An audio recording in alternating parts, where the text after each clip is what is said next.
ಈ ಭೂಮಿಯನ್ನ ಇದು ಗಮನದಲ್ಲಿಟ್ಕೊಳ್ಬೇಕು. ಈ ಎಲ್ಲ ಭೂಮಿಯನ್ನ ಖಾಸಗಿ ಜಮೀನನ್ನ 29/1/2001 ಸರ್ಕಾರದ ಆದೇಶ, ಇದು ನಾನು ಓದ್ತಾ ಇರೋದು ಕರ್ನಾಟಕ ರಾಜ್ಯ ಪತ್ರ, ಅಧಿಕೃತವಾಗಿ ಪ್ರಕಟಿಸಿರುವಂತ ವಿಶೇಷ ಪತ್ರ. ಈ ಯೋಜನೆಯಲ್ಲಿ ಘೋಷಿಸಲ್ಪಟ್ಟ ಮೇಲ್ಕಂಡ ಗ್ರಾಮದಲ್ಲಿ ಯಾವುದೇ ಪ್ರಾಧಿಕಾರವಾಗಲಿ ಅಥವಾ ಯಾವುದೇ ವ್ಯಕ್ತಿಯಾಗಲಿ ಬೆಂಗಳೂರು ಮಹಾನಗರ ಪ್ರದೇಶ ಅಭಿವೃದ್ಧಿ ಪ್ರಾಧಿಕಾರ ವತಿಯಿಂದ ಪುನರ್ವಸತಿ ಪಡೆಯುವುದೇ ಪೂರ್ವಾನುಮತಿ ಪಡೆಯದೆ ಯಾವುದೇ ರೀತಿಯಲ್ಲಿ ಅಭಿವೃದ್ಧಿಗೆ ಅನುಮತಿ ಕೊಡತಕ್ಕದ್ದಲ್ಲ ಅಂತ ಹೇಳಿ ಇದನ್ನ ರೆಡ್ ಝೋನ್ ಆಗಿ ಇದನ್ನ ಇಟ್ಟರು. ಅವತ್ತು ಮಾನ್ಯ ಶ್ರೀ ಕುಮಾರಸ್ವಾಮಿ ಅವರು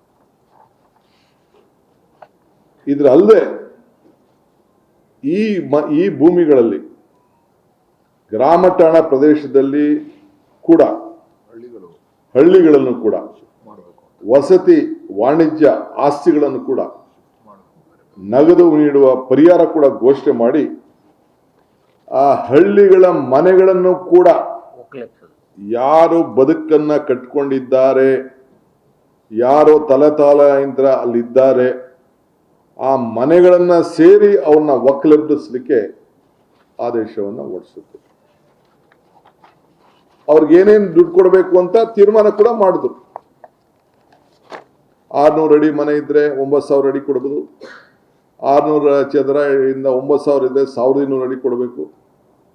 ಸೊ ಹಂಗಂತೇಳಿ ಅವ್ರದೇ ಆದಂತ ವಿವರಗಳನ್ನು ಕೊಟ್ಟು 2,400 ಅಡಿ ಮೇಲಿರುವಂತ ನಿವೇಶನ ಮನೆ ಇದ್ರೆ ಅವ್ರಿಗೆ 3,000 ಕೊಡ್ಬೋದು ಅಂತೇಳಿ ಅವರೇ ತೀರ್ಮಾನ ಕೂಡ ಮಾಡಿದ್ರು.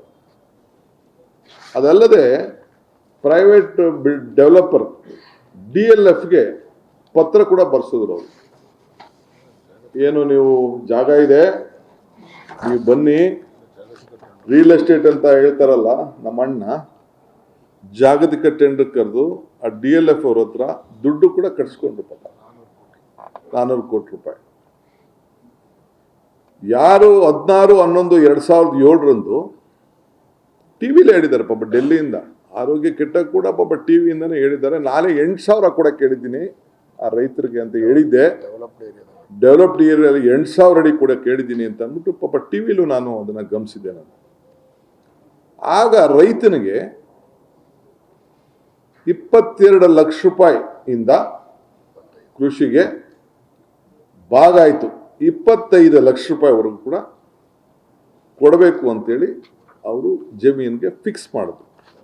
ಇದು ಸರ್ಕಾರದ ಆದೇಶ ಕೂಡ ಇಲ್ಲಿದೆ. ಅವ್ರಿಗೆ 8,000 ಅಡಿ ಕೊಡಬೇಕು ನೀವು ಪರಿಹಾರ ಕೂಡ ಅಂತೇಳಿ ಅವ್ರಿಗೆ ತಿಳಿಸಿದ್ದಾರೆ. ಇದಕ್ಕೆಲ್ಲ ಸರ್ಕಾರದ ಅಧೀನ ಕಾರ್ಯದರ್ಶಿಗಳು ಕೇಳಿ ಯಾರ ಸರ್ಕಾರದ ಏನು ಮುಖ್ಯಮಂತ್ರಿಗಳು ಏನು ಅವರ ಆದೇಶ ಮೇರೆಗೆ ಆದೇಶ ಕೂಡ ಅವರು ಮಾಡ್ಕೊಂಡು ಬಂದಿದ್ದಾರೆ. DLFಗೆ ಒಂದು ಲೆಟರ್ ಕೂಡ ಬರೆದು, ನೀವು ನಮಗೆ ಸೆಕ್ಯೂರಿಟಿ ಡಿಪಾಸಿಟ್ ಕಟ್ಟಬೇಕು, ಒಟ್ಟು ಸುಮಾರು 100 ಕೋಟಿ ಒಂದು ಕಡೆ, 200 ಒಂದು ಕಡೆ, ಒಟ್ಟು ಸೇರಿ 300 ಕೋಟಿ 15 ದಿನದೊಳಗೆ ಕೊಡಬೇಕು ಅಂತೇಳಿ, 100 ಕೋಟಿ ಫಿಕ್ಸೆಡ್ 300 ಕೋಟಿ ಪೇ 15 ದಿನದಲ್ಲಿ ನೀವು ಕಟ್ಟಬೇಕು ಅಂತೇಳಿ ಅವ್ರಿಗೆ ಲೆಟರ್ ಆಫ್ ಇಂಡೆಂಟ್ ಮಾಡಿ ನೀ 15 ದಿನದಲ್ಲಿ ಅಗ್ರಿಮೆಂಟ್ ಮಾಡ್ಕೋಬೇಕು ಅಂತೇಳಿ ಮಾಡಿದ್ದಾರೆ. ಇದು ನಾನು ಮಾಡೋದನ್ನ ಈ ರಿಯಲ್ ಎಸ್ಟೇಟ್ ದಂಧೆ ಹಣ ಅಪ್ಪಾಜಿ ಯಾರು ಇದನ್ನ ಮಾಡಿದ್ದು? ಯಾರಿಗೆ ಇದನ್ನ ಹೇಳ್ತಾ ಇದ್ದೀರಿ ನೀವು? ಯಾವ ಹೋರಾಟ? ಎಲ್ಲಿ ರೈತರು? ಯಾವ ರೈತರು? ಯಾರು ನಿಮ್ಮ ಬದುಕಿಗೆ, ರಾಜಕಾರಣ ಬದುಕಿಗೆ ಯಾರು ನಿಮಗೆ ಶಕ್ತಿಯನ್ನು ಕೊಟ್ಟರು, ಈ ದೇಶವನ್ನ ಗೌರವದಿಂದ ನಿಮ್ಮನ್ನ ಆ ಸ್ಥಾನದಲ್ಲಿ ಕುಣಿಸಿದ್ರು, ಅವರ ಮನೆಗಳನ್ನ, ಅವರ ಬದುಕನ್ನ, ಅವರ ಆಸ್ತಿಗಳನ್ನ ಕಿತ್ಕೊಳ್ಳಿಕ್ಕೆ ನೀವು ಮಾಡಿದಂಥ ಸಂಚು ರೂಪ ಎಷ್ಟು ದಿನ ನೀವು ಮುಚ್ಚಿಡಕ್ಕಾಗ್ತದೆ? ಎಷ್ಟು ಸುಳ್ಳು ಹೇಳಲಿಕ್ಕಾಗ್ತದೆ?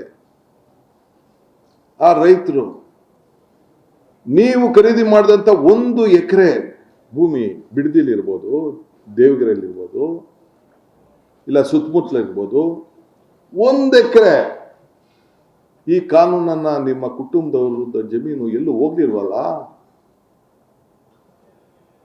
ಈ ಭೂಮಿ ಮಕ್ಕಳು, ರೈತರ ಮಕ್ಕಳದಲ್ವೇ? ನೀವು ರೈತರಲ್ವೇ? ಇದೇ ಟೌನ್ಶಿಪ್ ಅಲ್ಲಿ ನಿಮ್ಮ ಕುಟುಂಬದವರು 30 ಎಕರೆ ಖರೀದಿ ಮಾಡ್ಕೊಳ್ಳಿಲ್ವೇ? 36 ಎಕರೆ. ಏನ್ ಪತ್ರ ಬರೆದ್ರು ಅಕ್ಕ ಅವರು? ನಾನು ಬೇಡ, ಈಗ ನನ್ನ ಅಕ್ಕನ ತರದ್ ಬೇಡ. ಆ ರೈತರ ಜಮೀನು ನೀನು ಯಾರು ಮಾರಲೂಬಾರ್ದು. ನೀನು ಕಷ್ಟಕ್ಕೆ, ಅವನ ಪಾಪ ಕಷ್ಟಕ್ಕೆ ಮದುವೆ ಮಾಡೋರ್ಗೆ, ಮುಂಜಿ ಮಾಡೋರ್ಗೆ, ಅವ್ರಿಗೇನಾದ್ರು ಬದುಕನ್ನ ಕಟ್ಕೊಳ್ಳಿಕ್ಕೆ ಏನು ಮಾಡಬಾರ್ದು ಅಂತೇಳಿ ರೆಡ್ ಝೋನ್ ಹಾಕಿ ಈ ತೀರ್ಮಾನ ಮಾಡಿದ್ದು ಇಡೀ ರಾಜ್ಯದ ಇತಿಹಾಸದಲ್ಲಿ ಇದೇ ಮೊದಲನೇದು. ಯಾರನ್ನ ಮುಖ್ಯಮಂತ್ರಿ ಮಾಡಿದ್ರು, ಯಾರನ್ನ ಪ್ರಧಾನಮಂತ್ರಿ ಮಾಡಿದ್ರು, ಯಾರನ್ನ ಸಬ್ಸಿಡಿ ಮಾಡಿದ್ರು, ಅವರ ಭೂಮಿಗೆ ನೀವು ಮಾಡಿದಂತ ಮುನ್ನುಡಿನ ನಾನು ನಿಮ್ಮ ಮಾರ್ಗದರ್ಶನದಲ್ಲಿ ನಾನು ಕೆಲಸ ಮಾಡ್ತಾ ಇದ್ದೀನಿ. I am your successor, not A political successor. Constitution ಅಲ್ಲಿ ನನಗೆ ಕೊಟ್ಟಂತ, ನಮ್ಮ ಪಕ್ಷ ಕೊಟ್ಟಂತ ಜನ ಆಶೀರ್ವಾದದಲ್ಲಿ ನಾನು ನಿಮ್ಮ ಸಕ್ಸೆಸರ್. ನೀವೇ